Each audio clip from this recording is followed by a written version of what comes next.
एक बार YouTube पे देखता था।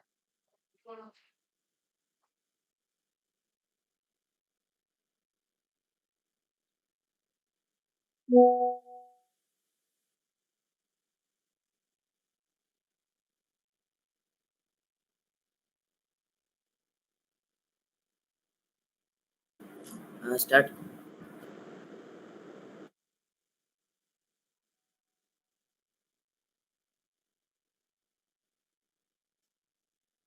Sania, you may start.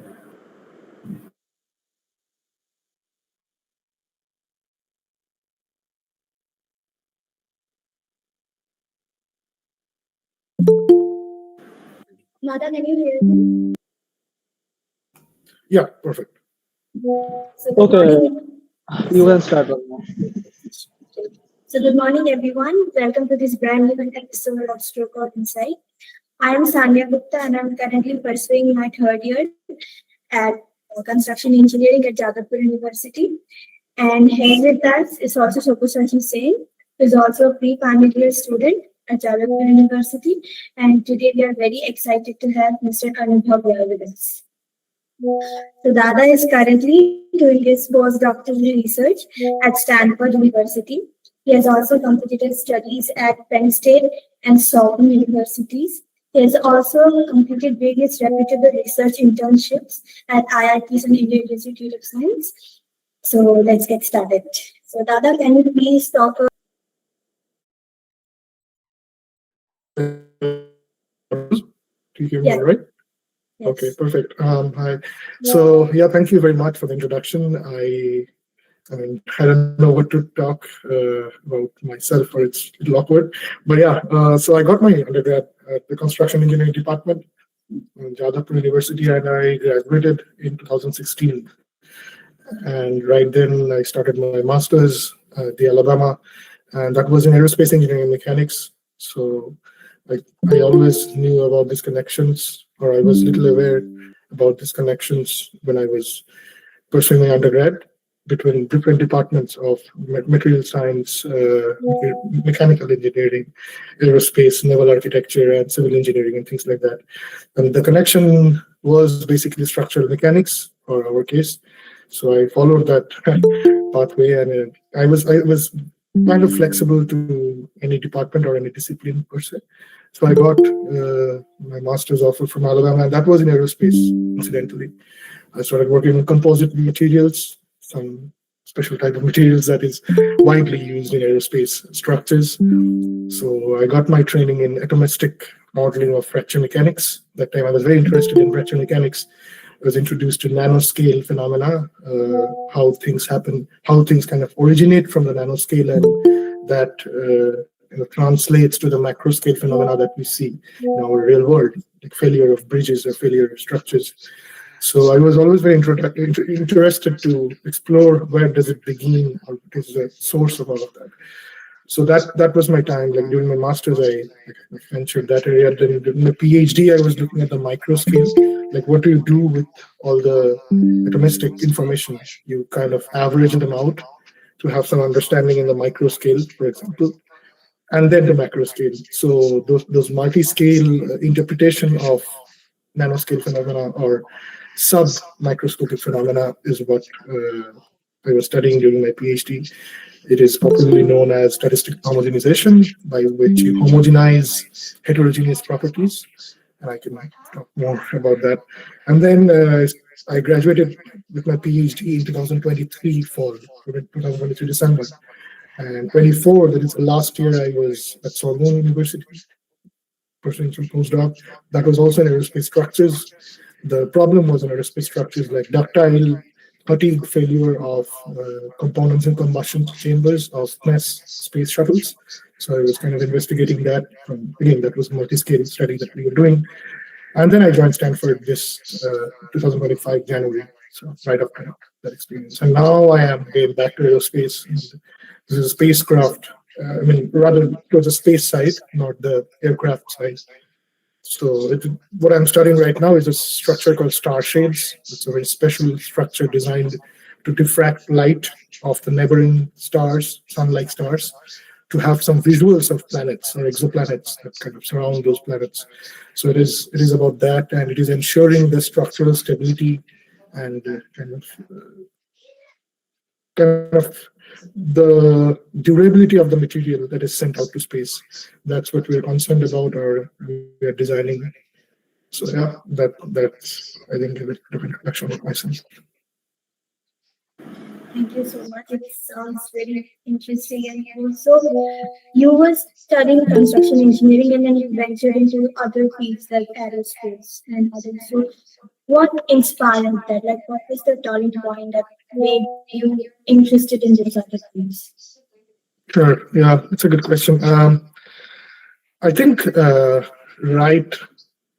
right, pretty much near the beginning of my undergrad in construction, I sort of understood my inclination towards strength of materials. I was also hearing from my friends in mechanical or other departments, like even electrical per se, that the strength of materials is a subject that was taught to them, and I was trying to understand what could be the connection factor that kind of binds all these departments. And then I understood that this particular subject is applicable to aerospace, to naval architecture, and all of the mechanics related fields that one could imagine. But I was primarily, because I was in the construction engineering department, I was primarily inclined to why bridges fail, why buildings start failing and stuff like that in terms of structural mechanics. And I started my, actually, in fact, the first ever problem that I pursued as an undergrad during my second year, I think, end of second year, was on a building that is built out of composite materials, the material that is basically used for aerospace structures widely. So that kind of introduced me to those kind of special materials. And very quickly I understood, I attended a conference called ICTASEN in Jadavpur, which was, I think, during my third year. And that was an aerospace conference. And the problem that we were solving was using that kind of aerospace material, but for applications of building. But everybody appreciated that. Everybody kind of regarded that. So we understood that this structural mechanics is basically highly appreciated and kind of a common thread that runs between all these disciplines, like aerospace and naval architecture or mechanical, all of these departments. That's why I kind of started to be flexible about the applications. Could it be a ship? Could it be an aircraft? Or could it be a spacecraft? It did not matter to me. It was rather the mechanics part of it, the physics part of it, that was intriguing. That's why I kind of never cared about the discipline or the department that I'm getting into, but rather about the problem, the research problem. So yeah, that answers the question. So, while doing this transition, what were the challenges that you faced? For sure, yeah. A lot of challenges. In fact, the terminology is, I think, comes first, because the same thing we term it. I mean, we call by a certain term could be called by a very different name in a different discipline, depending on the colloquial, community language that people develop or other engineers develop over decades and years. So I think learning terminologies is one of the primary roadblock that I had to go through, starting from structural mechanics to atomistic simulations. Atomistic community has a very different set of terminologies, and not only terminology, even the phenomena that they talk about is very different.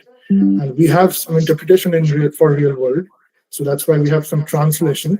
And to be a good translator, you need to know both the languages. So I had to kind of constantly venture around all these new languages in each of these different departments, rather different research problems. So yeah, during years I got introduced to these aerospace terminologies as well as atomistic simulations or atomistic mechanics terminologies and communities that are involved in those. Right after, during my PhD, it was rather the microstructure characterization. It's a completely different community, and they have completely different concerns. So yeah, I think getting introduced to different set of concerns that each engineering facade or rather department is responsible of solving. I think knowing all the set of new challenges and new terminologies, how they call each of the members or components that are involved in this structural behavior, I think that are the two primary challenges. Otherwise, it's all the same. It does not matter what department. Um, yeah. Okay, Dada, thank you. So now Sabashani is going to take over and I'm going to ask you questions. I'm sorry. Sorry. Yes. Yeah. Could you repeat what you just said? I didn't hear you. Sabashani is going to ask you some questions. Oh, sure. Yeah. Okay. Perfect. Is same department, construction engineering department. So yeah. So my question was that how can undergrad students identify their true interest, whether it's research or it will be end up in industry? Did you plan to pursue higher studies from the start, or it was decided after second year or third year? What evolved on? Yeah, Yeah, that's an excellent question again. Yeah, actually, right during my first year, I have a lot of good, I have many dear friends in my department who were trying to pursue MBA or rather CAT and those kind of pathways. And as we all know, like during that age, you basically follow your friend, whatever your yeah. classmate is doing, you would basically follow that So pathway. your plan So was I was MBA quite, too. yeah. The very first year of my undergrad, I remember I was even having those flyers from the time and whatever they were, just to have an overview of what the life is. And it did not, thankfully, it did not take very long to understand that that's probably not the fruit I want to have all my life, or probably that's not who I am.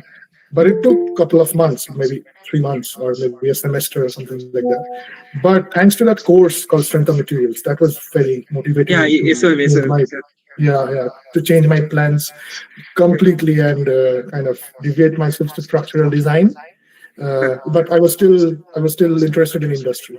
I mean, during my second year, for example, I was so it was absolutely decided back in second year, right? right. So I then very soon we realized about this IS codes and that we have, Yeah. right, during the undergrad. I really have great regard for them, but quickly I could understand that designing real structures is basically you have to conform to all those formulae that has been designed, but that has been developed by someone else, and you're basically applying those formulae to design buildings, but you do not really get an opportunity to have really challenging designs for a quickly right after I kind of got demotivated from design or those kind of industrial sectors as well. So the only thing that was remaining was research into mechanics that could have Mechanics. this innovation insect going on completely randomly in your head. That will definitely be a trigger. So I think that's why I kind of opted for the research. I think right at the end, near the end of the first semester of the second year. I think Like started. starting at the second year, right? Okay, Exactly. coming to the next question. How did you start out of the first? What do you think that the mistakes a fresher should avoid while beginning their journey in research? Like most of us, they do start, doing a project at the second year, right? So Yeah, what do you yeah. think the mistakes are? Ah, that's a great question. Mistakes. Uh, I think the very thing that kind of pulls our attention to research in mechanics or any discipline per se, is that glory academia has, right? Of publications, of recognitions, Nobel Prize, and whatnot, right? Medals and things like that. There are so many perks that go along in the glory of academia that kind of attracts us, or I think all of us who are in academia at some point, that those are the factors that kind of pulled our attention. But the thing is, right at the beginning, those are kind of the detrimental factors. You have to keep completely away from any of the expectations about glory, which is the fundamental unit is publications, for example. One should not expect to have publications right when they're starting their career in mechanics. It has to be somewhere like crude love for mechanics or structural mechanics. It could be microscopic structures or it could be nanoscopic structures. It doesn't matter. But the thing is, the appreciation for mechanics has to be there purely out of no expectation of publications or things like that. I think that is a kind of a good litmus test that one can do at a very early age. Because why I'm saying that is after spending few years, one would realize that there are hardly any fruits that one is having. So if those are the factors that's pulling you in, then that kind of a danger. So one has to really kind of cut themselves off from all these expectations of glory that one sees in academia. I think so that is the primary mistakes that many of us do. We get involved in a project, we try to publish that, and that incidentally gets accepted also these days. There are so many places that encourages young students. But what happens is we kind of train our minds that okay, we have to keep on gaining these fruits, and we start neglecting the efforts. And so that's something very detrimental, I would say. One should stay away from that. Okay.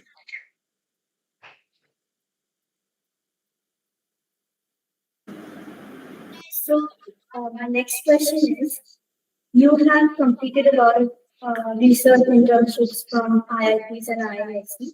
How did you secure those roles and did they lead to any research publications? Okay. That's a good question because during our undergrad, we keep venturing about what is going on elsewhere. For example, in India, there are the popular benchmarks, which is IITs and IISc, Bangalore especially. So while I was getting introduced to this entire thing of research into mechanics of structures and stuff like that, I was becoming aware of the great professors, right, who is working in what discipline. So I would say being aware about the surrounding, about the community, especially at the beginning, it's a little weird, or it's quite kind of a high expectation to be accepted by an aerospace or different disciplines professor directly. So I think the first thing would be search in your department or department related to your own undergraduate program. I think that's one that kind of helps, I would say. And secondly, yeah, knowing the people who are doing good research instead of productive high publication research, I think that does not matter at that level, right? I mean, you won't have many publications from an internship, but you might have a good mentor who kind of gives a good orientation to research. So internship is not about productivity at all. So you have to identify that kind of a mentor first, who is a who could provide a good internship experience for you. So that's one. Second is conferences. When and as you travel to conferences with your own work at Jadavpur, then people would come to know you and appreciate you because you're starting so early. Then connect with those professors and ask them that can I pursue an internship with you? So that's really something that works right away because they are seeing your work in a conference, your enthusiasm. So that really helps. And third is the fallback, always a fallback plan, which is basically emailing and reaching out to professors. And when I say emailing, I have to say this that you cannot really email handpicked one or two professors. You have to kind of try your luck at all the doors that you can knock, and you have to be as shameless as that can be, and you have to be as brief as that can be, because especially as, for example, I am from West Bengal board background. During I did all my education in that. We have a tendency of writing a lot. Basically, that's kind of we are practiced that, and that was not very helpful in these emails, especially when you are emailing a professor who is so busy and kind of has their schedules completely packed. You cannot expect them to read. So I kind of repent and regret that I had written so long emails. Actually, that does not work. You have to be very brief and concise. What you are doing now, what you want to do with that person, and you will hear back. You can expect to hear back if he or she is interested, and then I think that's a fallback plan that always works. So try the first one, I think, and then if that doesn't work, the second one or the third. Yeah. Did you publish any papers when you were doing internships? No, I did not. I had like thought of that. I mean, I initially, when I did not go there until reaching those institutes or those experiences, I always thought that probably this work would be, like I said, those are the initial perks that kind of pull us to academia applications. So every time I was on a train to do an internship at a certain institute, I would think that, okay, probably this work would get published somewhere. But every time that could not happen. But the thing is, the experience, the mentorship, and the orientation that I was talking about, that has been so fruitful that the return train, I never even thought of the publication. Rather, it was about the curiosity of diving more into depth the subject and whatever experience they had. And each experience was so fruitful. So yeah, I did not, and I do not repent about it. Dada, if you don't mind me asking, how many papers did you publish while you were doing your undergraduate? Oh, I just had, I think, six conference papers. That's it. And I had a partner, Orko. His name is Orko Day. He was also from my batch. And Orko and I, we were kind of assisting each other in our works, kind of understanding things. So I think that's another key point. You also need a buddy with you that is always there to kind of feed you and kind of feed you with information, and also pinpoint where you are going wrong, because these are the stages that you go wrong at most places. So I think you need someone to criticize you without any hesitation. So yeah, I had a couple actually. Orko is one of them. Orko, Shipsundar, and all these guys. They used to always motivate me and still motivate me. So yeah. That's very impressive. So, what differences did you notice in research curriculum and exposure at Stanford and here at Jadavpur? Ah, that's uh, that's a lot. I think the difference, but already I can see a lot of differences between these kind of schools, or these bunch of kids, the undergrads, the mentality of the professors. Already there's a difference between this and what I have seen in Penn State, for example, or what I hear from other or my friends from Purdue or even Ohio State. So that's a culture I have seen, or I have kind of grown up in. So there's already a difference between that. And then there is another difference, strong difference between these schools and what we kind of go through in Indian culture, Indian education in the IITs and Jadavpur, especially in Jadavpur. So I think the major difference comes in the research orientation. Not only research, I would say some application, real life application orientation, where people like to get themselves involved into as well, and the professors also motivate them. So that is something that I thought I was absolutely missing, at least at my times in 2016, 15, that time. That was not research, or involving yourself in a project was never the primary push that professors would give the students. I think in IITs, there's still something, because you see a lot of research going on in the department, so students kind of automatically get attracted to that.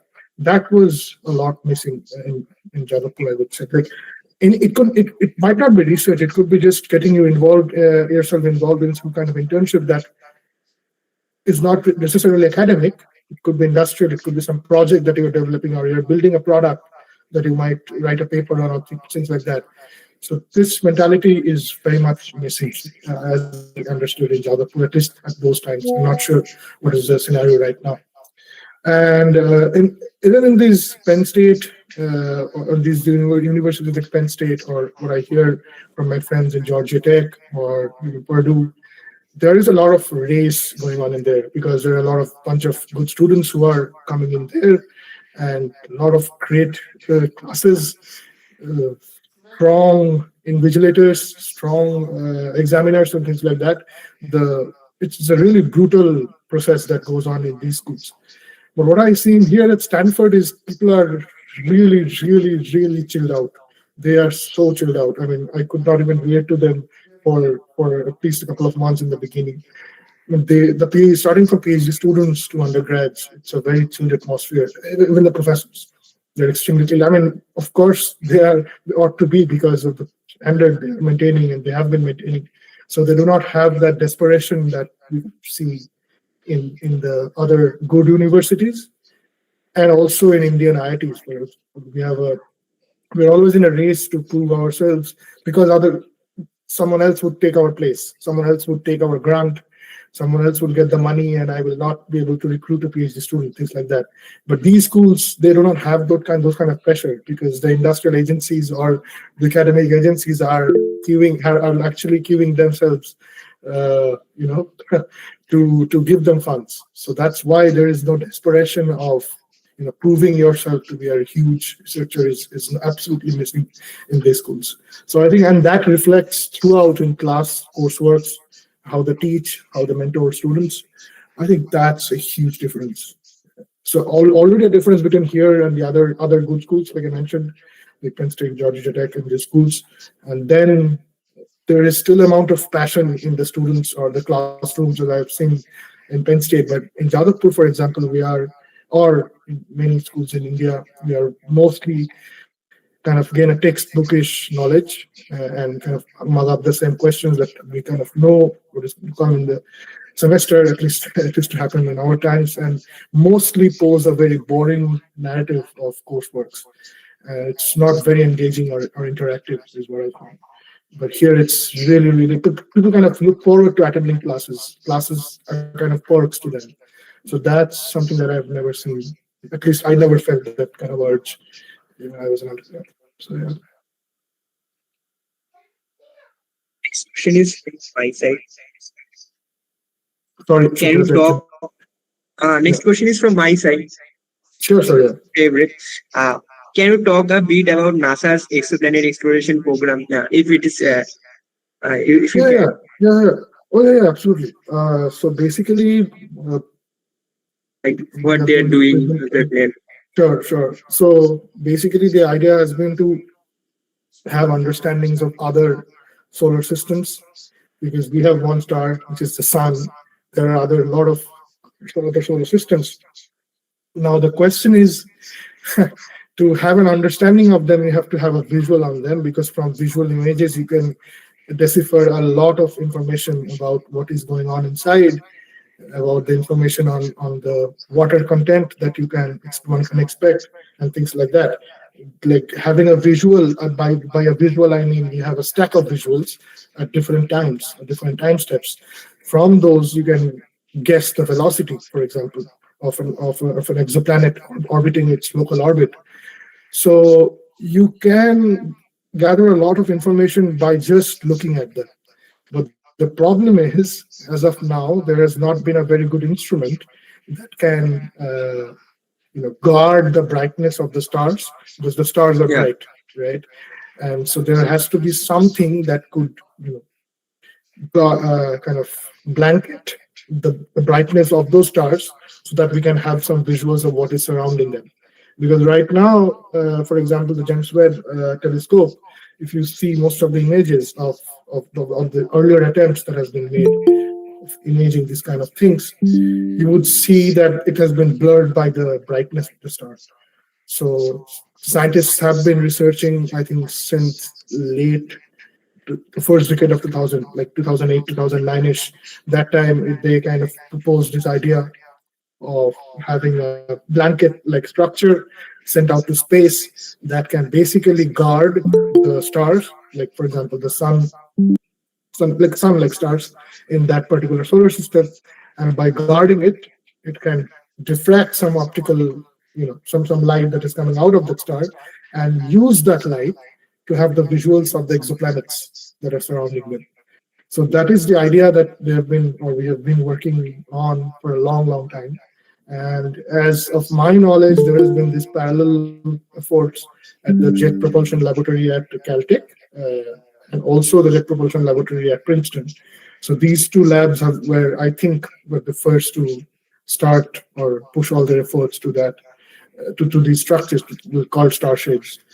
And then it has been going all along. There's been a lot of failures. There's been the funds kind of went off and again came back, and these dynamics have been going on. But what has still not been achieved is kind of preservation of the shape of the structure. Because when I'm saying guarding the brightness of the stars, or rather controlling the optical diffraction, is highly dependent on the sheet that kind of gets sent out. But what happens is you fold such a large structure, and the structure is kind of like a football groundish big. So you fold that kind of a structure into a rocket-like size, and then you send out to space. So that kind of incorporates a lot of stresses and shape degradations in the structure. And by structure, I mean these are all composite structures. They have layers, and they have epoxy. And epoxy absorbs a lot of moisture, and there is a lot of thermal expansion and stuff like that. So our work has been on that, like how can we preserve the shape throughout the procedure of assembly in the ground, then storing them in Earth, and then finally deploying them in space. So that's what we're working on, and it's a TRL5 project for NASA. And by TRL5, I mean the readiness level is 5 out of 10. So as it reaches 10, maybe in around 5 to 10 years, we'll expect the first Starshade to have. So yeah, that's what a brief introduction of what I'm doing here. Yes. There is a doubt, like from within Mondo. Asking Yeah. that if I pursue a different department in BTech or B, can I still get admission into another field for my master's? Do foreign universities assign branches based on my BTech department? If I develop interest in my field during third or fourth year, how can I prepare to switch for higher studies abroad? Yeah, third year is absolutely I mean, you have ample amount of time. You have the internship opportunity after third year. That's the primary internship opportunity. I think you have enough of runway to prepare yourself with research publications, get yourself oriented with exact research problems that is kind of driving you. So answering the second question first, I think the third question first is, yeah, you have enough time if it's third year.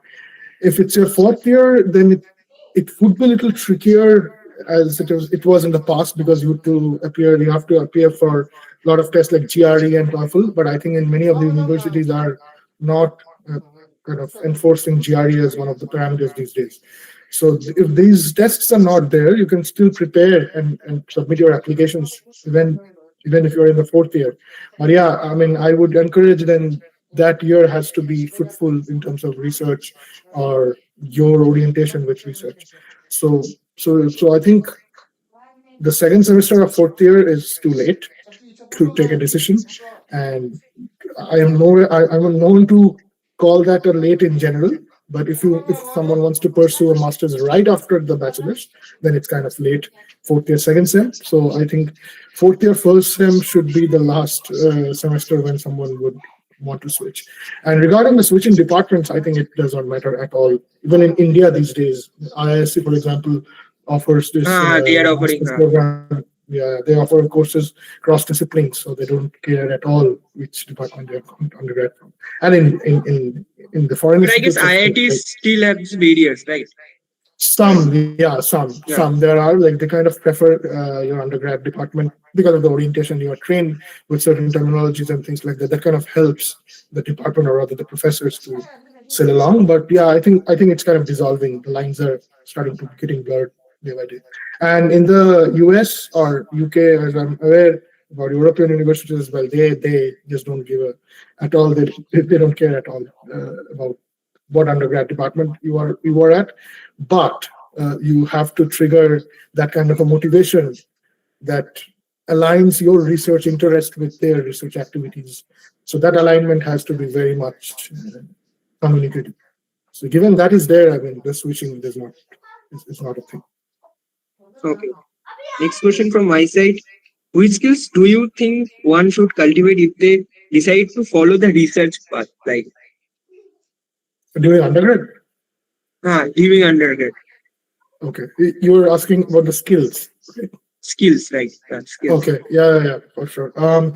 Yeah, I think there are some easy graduate school skills, because when you're asking about pursuing research in undergrad, I mean, after undergrad, you want yourself to be as prepared as you can be. First, for the applications, like outside world will know you are prepared.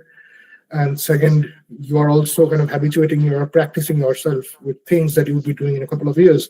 So keeping that in mind, I think writing skills is one of the things that, coming from India, we struggle a lot, at least I struggled a lot. Precise and clear communication, clear scientific communication, writing. So that's one of the issues. Then I think some softwares that I am aware of, because I'm from solid mechanics background, I would only be able to tell about those. For example, finite element software packages like finite element software packages like Abacus or ANSYS or even COMSOL. people who are interested in wave propagation and things like that, those are accessible in general. Did For you example, my use lab Origin or MATLAB? yeah, all of this. So yeah, I'm coming to that. So first, I'm just touching the surface level things, which are Abacus or Stat Pro from civil engineering backgrounds. So these are these softwares, and then coming to the programming skills. In terms of programming skills, one is expected to develop, skills with C++ to have a very good understanding of coding and programming, and then MATLAB, Python. These days, Python is kind of inevitable and everywhere these days. So that, and third is writing in LaTeX, which is very easy right there, but we just not, a lot of us are only habituated with typing in Word. So I would recommend Overleaf. That's you can go to Google and write Overleaf, and that would give you a platform to practice yourself in LaTeX, and that is kind of very important. While you prepare your CV document that you want to send, type that out in LaTeX. So because all the papers you would be writing, the publications you would be having, all of them would be in LaTeX. So I think these two, three things are and of course the subject that you're interested in. If you're in fluid mechanics, then train yourself hard as you can be in fluid mechanics or solid mechanics or combustion, whatever it could be. Yeah. So yeah, I think that kind of covers it.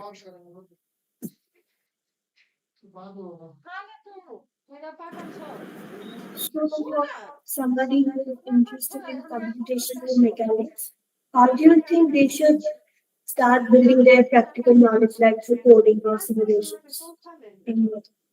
Sorry, I could not hear you the last part. What did you say? What did I think? For somebody interested in computational mechanics, Mhm. what do you think they should start building their practical knowledge? Ah, so when you say practical knowledge, are you asking about the industry awareness about what is going on in the real world, or also in academic fraternity? For any path they want to follow, whether in industry or house. Sure. Okay, yeah. I think the last answer I was giving Shobhoshachi, I think that is kind of tied to what you were asking in here. I think getting acquainted with finite element softwares are kind of a key because, yeah, for sure, you are getting trained with a lot of analytical approaches to solve structural mechanics or solid mechanics. But when you are diving into computational mechanics, you are expected to deal with a lot heavier size, as you see in real world and or are being explored in the research communities. So you are dealing with a large size structures that you are not solving in the material homeworks or exams, right? So for that, I think one needs to get trained in both coding, it could be MATLAB, Python, or whichever Fortran, and secondly, some finite element software that gives them the visuals of how stresses propagate from one part of the structure to the other, how stresses are distributed, how stiffnesses are affected with holes, or stuff like that. Like very, very basic examples one could explore to design a real life structure. It could be academic interest or it could be of industrial interest. But trying that out and playing around with that, I think would be very helpful to start kind of someone starting their career in computational mechanics. So, yeah. Yeah. So now my question, while applying for masters abroad, what do you think makes one application stand out? Like the application matters really, like, and how many research papers and what CGPA in your opinion are sufficient for a strong application or good application? Oh, I see. That's a really good Really? question. Uh, Yeah, yeah, for sure. So this is a question that has no definitive answer. That will be for sure. Like right after the guy right after me would probably say something else, and my people would probably disagree. So there are a lot of metrics, and these metrics depend on the university you're applying to. Like I said, it depends on the mentality of the professor you are approaching, of the department you are applying to. Because ultimately, if a professor kind of agrees to take you, there is a discussion. Finally, as we know that if you kind of if some professor is kind of uh, very satisfied with a certain profile, then nobody can restrict him or her to not take him or her. But the But there is a lot of times when department has a lot of things to say because they have a roundtable kind of conference, roundtable kind of meeting where they discuss if a potential candidate should be accepted or not. So because those things come along, I think having a good GPA is not bad. So that's kind of a basic thing that one could do. And second, in terms of publication, well, depends on the discipline you are at. If you're electronics, computer science, or electrical per se, you are expected. I think many of my friends had. That's why I'm saying this is expected. Many of my friends had at least one journal in their bag. But in the mechanics community, in mechanical engineering, or at least I can say for solid mechanics, it's kind of hard to get a good journal publication right to undergrad. So you can travel to conferences. So there is not a definite number that I can say that how many conferences you need to travel. But yeah, more the merrier because it's an undergrad. From undergrad, you're expected to have come with a huge volume because you're kind of competing with the entire world. A lot of people are applying to these positions that kind of open up. So yeah, I think traveling to certain conferences just to highlight your interest and as consistent that interest is would be better, I would say. Like you're attending a conference on fluid mechanics on one semester and the next semester you're going to come like a solid mechanics conference. I mean, it would be fine, but there should be some logic or explanation to yourself why you kind of sailed along with different attractions. Because academicians, as I could understand, kind of fear inconsistency. So they always test this. So I think one has to show that kind of a continued effort in a certain thing. It could be anything. So yeah, that great. So there are some audience questions. Can you take? Sure. Sir, after BTech, how do I go for masters with enough funding? No, enough funding, not enough, enough funding while trying to become financially independent. I mean, is it in the context of India or outside? It's not mentioned. Outside India, outside. Okay. Well, in US, I think it's nowadays. I'm not sure. Well, as of my experience or as of what I have heard so far, I think it's almost impossible to have a fully funded master's program or get into some kind of things like that, which basically translate to having a research assistant position right during your master's or someone supporting your master's program through research assistantship support. If that happens, which kind of happened for my case, if that happens, then of course your tuition fee and everything will be waived. In fact, you will have some stipend to cover your living. But if that is not the case, which happens in most cases, what the issue is that you have to pay for the tuition fee, which is a lump sum amount. To be very honest, beyond my capabilities when I was an undergrad, it's a huge amount of money that you have to spend if you are going to United States. But if it is for Europe, for example, or Canada, there are a lot of options that give you this fully funded master's opportunities. But in US, as I'm aware, there are not many, fully funded master's opportunities. But if it's a PhD, for sure, yeah, you'll be funded right throughout from day one Yeah. to the end. So for PhD, you don't need to worry at all. Yeah. Shrutrik Shah raised their hand. Okay, Shrutrik. Uh, Hello, sir. I'm Sautrik Shah. I'm second year civil engineering student in Jadavpur University. Actually, I aspired to become an aerospace engineer, and I decided to take mechanical engineering in my undergrad, but unfortunately, I couldn't do that. So now I'm aiming to transfer. I'm aiming to do masters in and further higher studies in the field of aerospace engineering.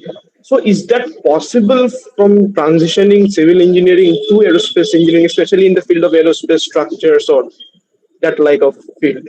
Is that Oh, even yes, possible? absolutely. Yeah, absolutely. Because that's a very good question because this is kind of a well discussed topic across communities that aerospace somehow across the world, it do not have a lot of undergrad schools as it has in the graduate school level or beyond, right? So then where do they get all these graduate students or the professors, for example? Are all of them trained through the same aerospace schools? Because there are not many, especially, for example, in India, there are not many aerospace schools. The community is kind of built across other disciplines. Like it is spanned from material science and engineering to mechanical engineering. A lot of mechanical engineers move their careers to aerospace later in terms of combustion or in terms of fluid mechanics, and of course for solid mechanics and civil engineers, especially for the solid mechanics and fluid mechanics communities of civil engineers who can totally translate. And there is another part, not only solid mechanics and fluid mechanics, the what is it called? The GPS and the things that we get trained in. Geoinformation systems. Yeah, exactly. Yeah, geoinformatics. I think that is a strong research thrust that is strongly there in across the aerospace departments. So I think those are more than one way that one can translate oneself from civil engineering to that department. But like I said, to explain that transition, one has to show or one has to have certain evidences of, it could be publication, it could be conference attendance, or it could be interaction with a certain professor, that you are aware of what is going on in the department and you are really interested to pursue that. So once you can show that, I think it does not matter where you're graduating. Does various internships in IITs under especially solid mechanics professors really help to get this transition opportunity? For sure. I mean, because like I said, even for that case, it does not matter if you got your internship from aerospace department. What matters Okay. is the professor you're working with. If he is a renowned professor, he would definitely be a renowned professor, especially if he's in IT or she's in IIT or ISC. But what I'm highlighting is the work that you have done. I think in your interview, you would be asked about kind of research that you had performed. That's the concern. It's not the department you affiliated yourself to be in. Because a lot of civil engineering departments also, as I'm aware, do a lot of work that has a lot of strong aerospace applications. So if you are involved in some Yes. project like that, then it's there, right there. Okay. Okay, sir. Thank you so much. Yep. So, Dada, how are the placement opportunities in aerospace compared to in following the research-oriented path in that domain? That's a tough question for me because I have never explored the aerospace, or I mean the industry options that much at any level. Right from my undergrad, I mean I did participate in the placement, of course, in Jadavpur University. Like you have to do that, so I kind of got myself participated in that, but I did not pursue that for sure. And then I never looked back into industry. Right since then, I don't know. Maybe in some of my next steps, I might step into the industry. But as of now, I have never. So I cannot say for industry. And then I cannot compare what is the scenario of industry versus academic placements, because academic placements are not really placement. They're mostly uh, kind of R&D applying for a sector, right? certain position. Yeah, R&D sector. Okay, for the R&D sector, I think that comes after you have your PhD or at least masters, as I'm aware, because you have to get some real trained. Because in undergrad, we are not really trained in research. We can be trained with skills that are very important for research, but not really research. So after you have some training in that, I think the R&D pathways open up. But other than the R&D, there are a lot of industrial positions that one can go right after undergrad. But comparing positions or opportunities between academia and industry, I think it's going to be tough. Okay.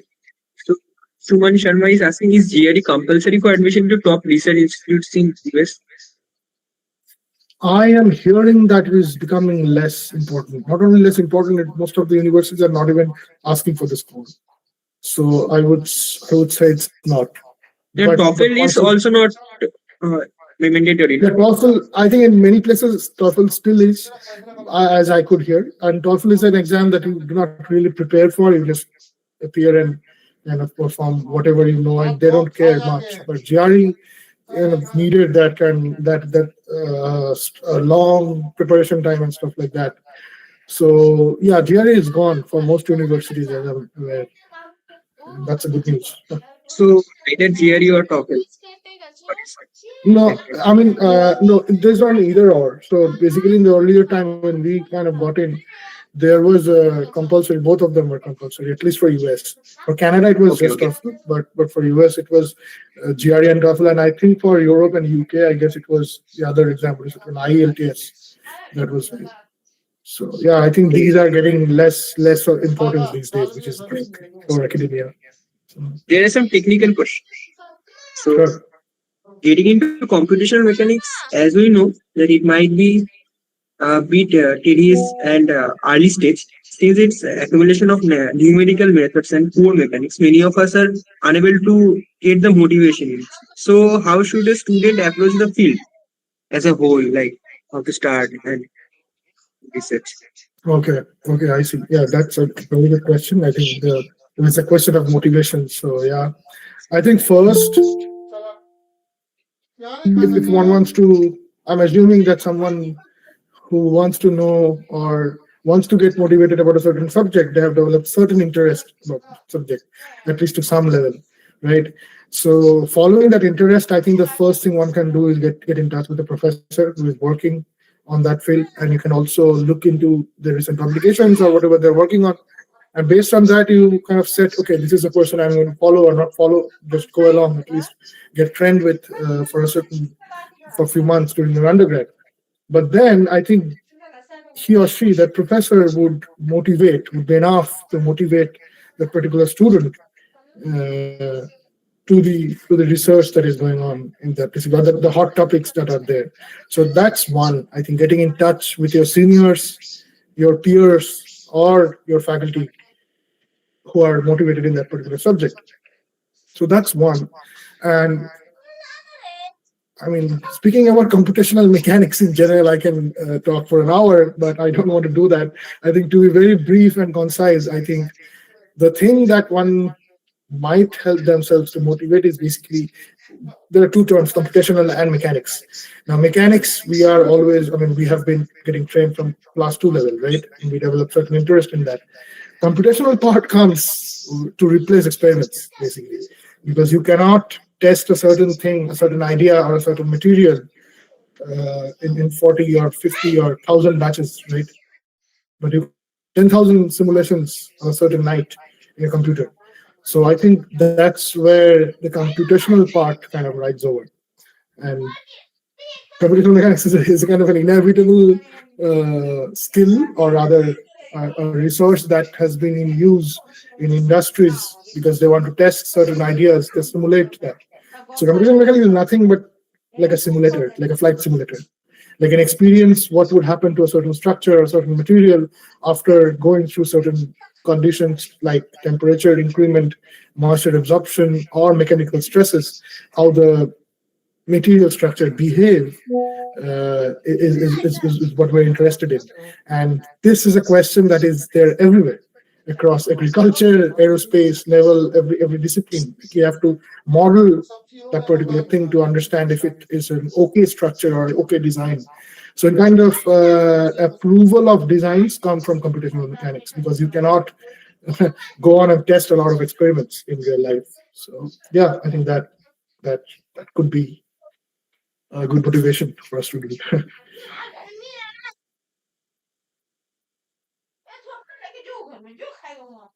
Okay, so the next question. In terms of industry as well as in academia, where do you use computational mechanics as a field headed towards in the next 5 years amidst this AI wave? That's an excellent question. Yeah, for sure. Like I said, that basically computational mechanics, that both the fluid and solids community, they have replaced a lot of experiments. And now these simulations, they are still also, there are some kind of forward experimentation that we do in computational mechanics. Okay, if this happens to us something, then what is the behavior that we're studying, right? So there are this inverse patch that has been people have been working on since a long time, by which that we want certain behavior. How can I design a certain material so that it behaves in a certain way? So those inverse approach, like using your result to decide your constituents, this approach has been a food for numerical methods or rather the computational mechanics community for a really long time. For I think it has been 1960s, 70s since my element came. Now these days with AI, what is happening is due to machine application of machine learning, that is replacing this trial and error approach of numerical methods that has been traditionally there. So I visualize, I'm not at all an ML expert or AI expert, but what I visualize or envision about ML is basically it is a very advanced numerical technique to predict a certain thing, much minimal resources. So that accelerates your discovery. Like I said, that you basically want to use your result to design your constituents or your starting point. So these kind of inverse problems are, cup of tea, really a cup of tea for AI and the ML communities. So I think as these ML communities are getting tied with all of these computational communities of both solids and fluids or combustion, people they are accelerating the productivity in terms of the designs or discoveries of materials and structures. So yeah, I think next not only in 5 years, I think we are completely changing for good this language of AI and ML. So tying that up with the traditional computational mechanics community is going to change the world. So a lot of new things are coming up, which we have never explored or yeah. Okay. There is some audience question. Since Sarmi Mukherjee asked, since you have been to both Europe and the States, what do you feel in general about the academic rigor in the both places, and how would you encourage students to take a call for MS PhD? I think the second part is and already answered. The first part, since you have both in Europe and States, so what do you feel in general about that? Yeah, that's a great question. Well, if you as a student, if you are confident enough about the graduate courses, it could be electronics, or it could be computer science, it could be fluid mechanics, solid mechanics, whatever it is. For example, I can say for solid mechanics or material science background people, are you trained with continuum mechanics? Are you trained with plasticity? Are you trained with elasticity, advanced mathematics? Are you feel satisfied with your self-training? Because all these training would be beyond your undergraduate skills or levels, right? If someone feels trained enough, then they should opt for European structure, where there is not a lot of pressure on courseworks. So you can basically do a 3-year research, but you have to be loaded with all these skills beforehand, most of the skills, and then you do a couple of courses given your specialization, and then you are done in Europe. In US, it's a lot more structured. You have to do a lot more courses. Many of them could be kind of orthogonal to what you are researching on, but still that's fine because they are kind of equipping you or ornamenting you with a lot of skills that you might be needing in an indirect sense. So if you do not feel very prepared with the graduate level courses, like not undergraduate, but the postgraduate level courses, then yeah, you should go with Europe. But if you are not, I should say, but this entire point is about courseworks. I did not say a single word about research because it's totally independent of geography, and it only depends on the person you want to work with. So there is no demarcation between Europe and US when it comes to research. I think Europe is a lot more less paced as compared to US. US is a lot more in the race in terms of performance. So that's there, but otherwise in terms of quality, they both kind of shine in their own glory. So, yeah. Acha, that's a good question. If someone wants to be, 1 minute, no, 1 minute. If someone wants to be a scientist in NASA, what is the kind of profile he should aim on building from his undergrad? Baba, I don't know. Really don't know. Because I am not a NASA scientist. I work for them. I work in their project. I have worked with my dear friends and colleagues in the NASA JPL, Jet Propulsion Laboratory. So I can talk about that. They basically are skilled engineers and technologists and researchers who have had a great set of trainings and skills during their postgraduate level.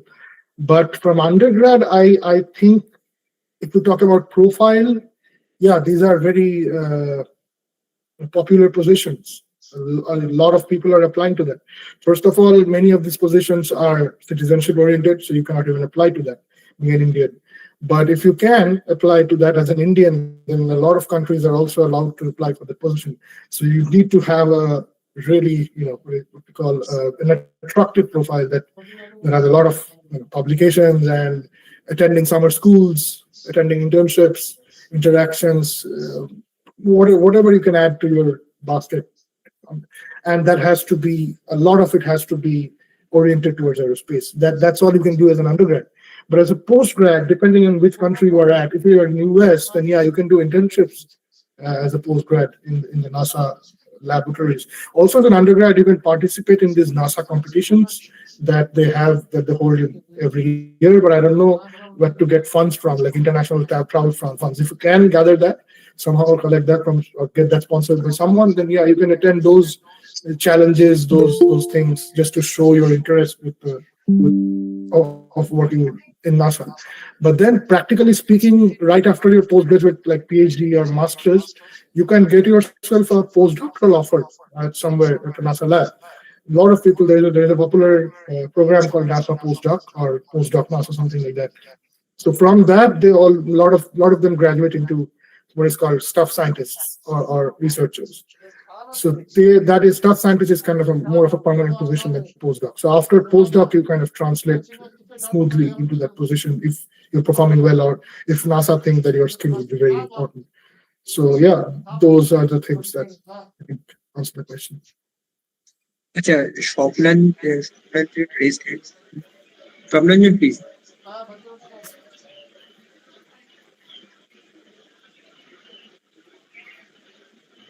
Hello, Swapnanjan. Shoblan, you can drop your question to messages in the meet chat. You're not able to switch on the chat.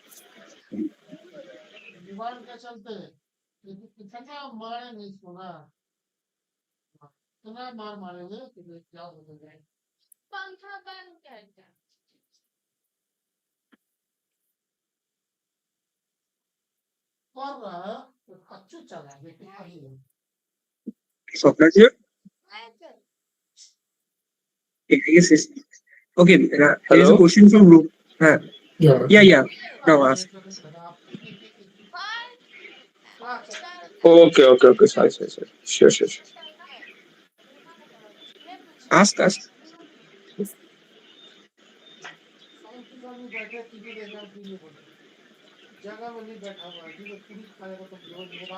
Hello, Swapnanjan? Yes, Hello? ask the question. Meet chat. Okay, there is a question from Rohan Roy. Yeah. What are the opportunities in Okay. the What are the opportunities and the market in metallurgical and materials engineering, both India and outside India? Is it about marketing, you said? Marketing, I mean, like he's saying the placement opportunities, like Oh, okay, I see. metallurgical engineering. Yeah, placement, like I said, for industries, I'm not very aware at all. I am a little bit for in the Indian context, but outside India, I have no experience about industry, so I cannot say about that.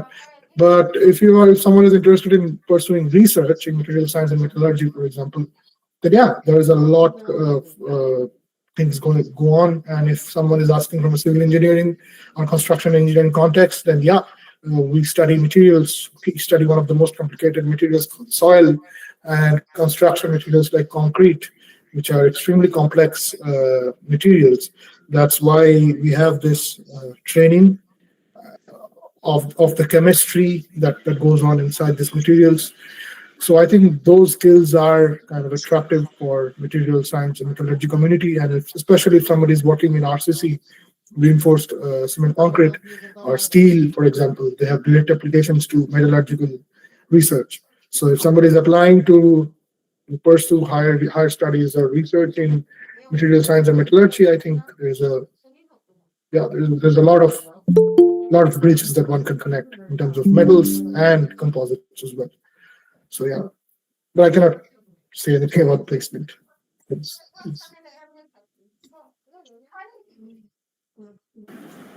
Dada, we have a few more questions. sure. Personal questions. Okay. So, how would you, uh, how was your life in jail versus after jail? Like, if you have to compare it. After, sorry, after what? Life After, at JU and after JU. Oh, okay. Oh, it's a 1 and 0, so you cannot divide 1 by 0. It blows up. So I think it's kind of incomparable. It's actually beyond comparison, because in Jadavpur, it's not just only research. It's not only construction engineering or whatever engineering. It's not about the academic part of it. It was a little bit about academic part of it, but it had many components beyond that. It kind of trains you or equip you with a lifestyle, with a mentality, because you are getting admitted to a Jadavpur right after your +2. Like you just you're just 17, yeah, 17 years of age or 18 years of age. So that time kind of trains you and molds you to become the human that you are going to carry yourself to be like forever, right?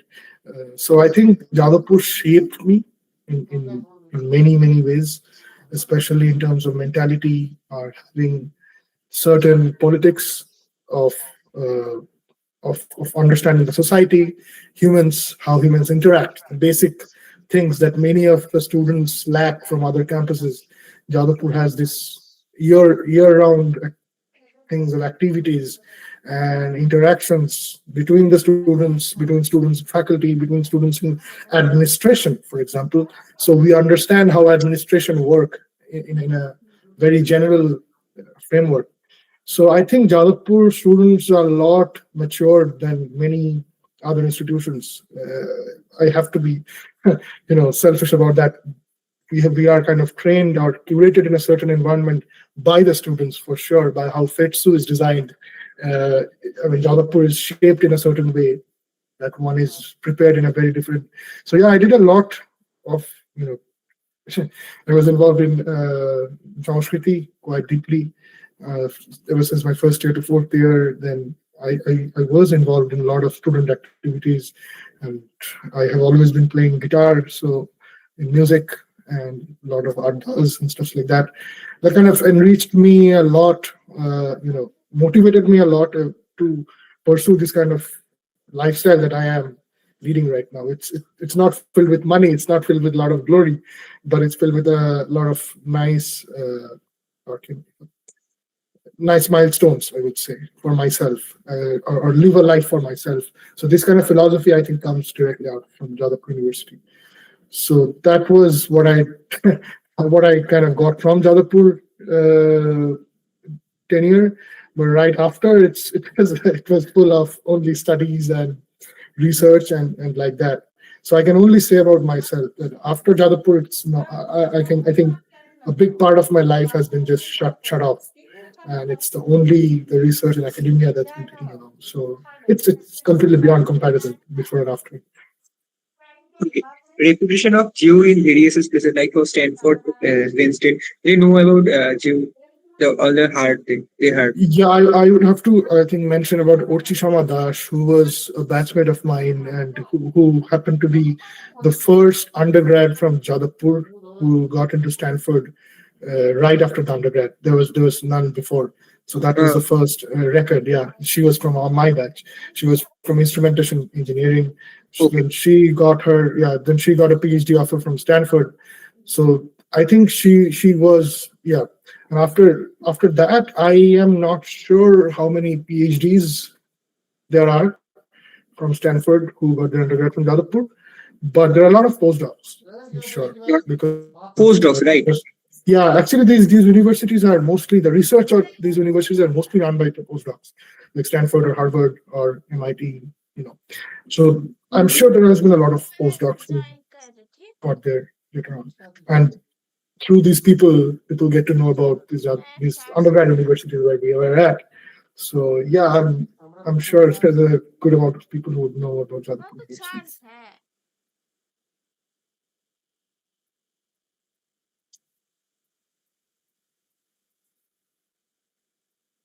Okay, so I think it was really great talking to you, and I hope you enjoyed too. Yeah, actually, I guess we all have Very enjoyed, right? insightful sessions. Thank you. Thank Thank you. you very much Thank you. for inviting and giving me this opportunity to talk about myself for an hour, which I've probably never done. It's kind of embarrassing to just talk about myself, and it's very awkward. But yet, I enjoyed, and it was the least awkward. And thanks to you guys for keeping it so smooth, and for giving me this opportunity to share about research and also giving some GANs on a lot of things, which I am also not very confident on. But yeah, hopefully it helps. Yeah. Thank you. Thank you. Thank you, everyone. Thank you, Yes. Anubhav, for Thanks. joining with us. Thanks. We're Absolutely. wrapping up here. Okay, Sure. okay, okay. Sure, sure, sure. Okay. Bye. Bye. Thank you, thank you, thank you.